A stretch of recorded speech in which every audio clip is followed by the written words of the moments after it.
ଶାଗ ଭଜା ଖାଇକି ଚିଡ଼ି ଗଲେଣି ତାହେଲେ ଏଇ ଉପାୟରେ ଶାଗ କର। ଆକୁ ଏମିତି ଟାଇପ୍ର ତାକୁ ମାନେ ଛିଡ଼େଇ ଦେବ ଡେମ୍ଫ ସହିତ ଛିଡ଼େଇ ଦେଇକିନା ତାକୁ ଏମିତି ଗ୍ରେଭି କରିବ।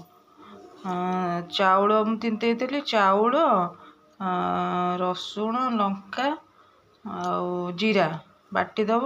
ଆଉ ସେଥିରେ ବେସନ ଅଳ୍ପ ମାନେ ଏତିକି ଖଣ୍ଡେ ଚାମୁଚେ, ଏଇ ଚାମଚରେ 2 ଚାମଚ ବେସନ ଗୋଳେଇ ଦେଇକିନା ତାକୁ ଏମିତି ପିଠଉ କରିବ।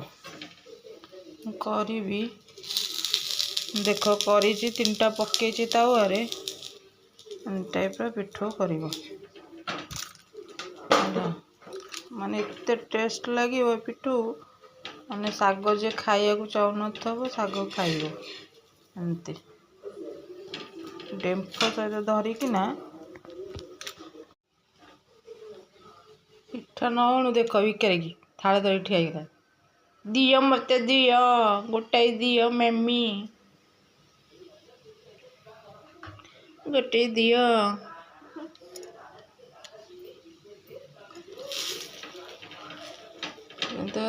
ଉଲ୍ଟ ପୁଲ୍ଟ କରିବ।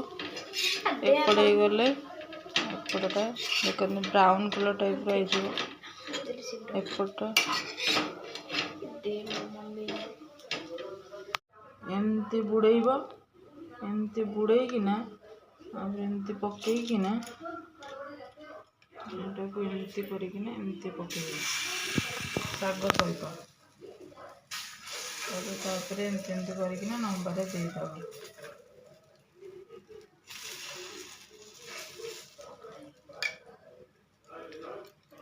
ଆଉ ଥରେ ଏମିତି ବୁଡ଼େଇଲ, ଏମିତି ନେଇକିନା ଏମିତି ଥୋଇକିନା ଶାଗ ସହିତ ନେଇକିନା ଏଠି ବୁଡ଼େଇବ।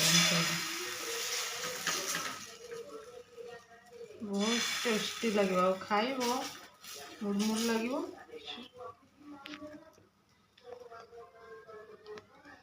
ଏମିତି ବୁଡ଼େଇବ, ଆଉ ଥରେ ଏମିତି ଥୋଇବ, ଆଉ ଥରେ ଏମିତି ଖାଇବା ବହୁତ ଟେଷ୍ଟି ଖାଇବାକୁ କରିକିନା ଶାଗ ଭଜାଟାରେ ଯେଉଁ ଛୁଆ ଖାଉନଥିବେ ମାଗିକିନା ଥାଳ ଧରିକିନା ମୁଁ ଖାଇବି। ଦେଖ ମାଗିକି ଆଇଲେ ଖାଇଲା ବସି କେମିତି ଲାଗୁଛି।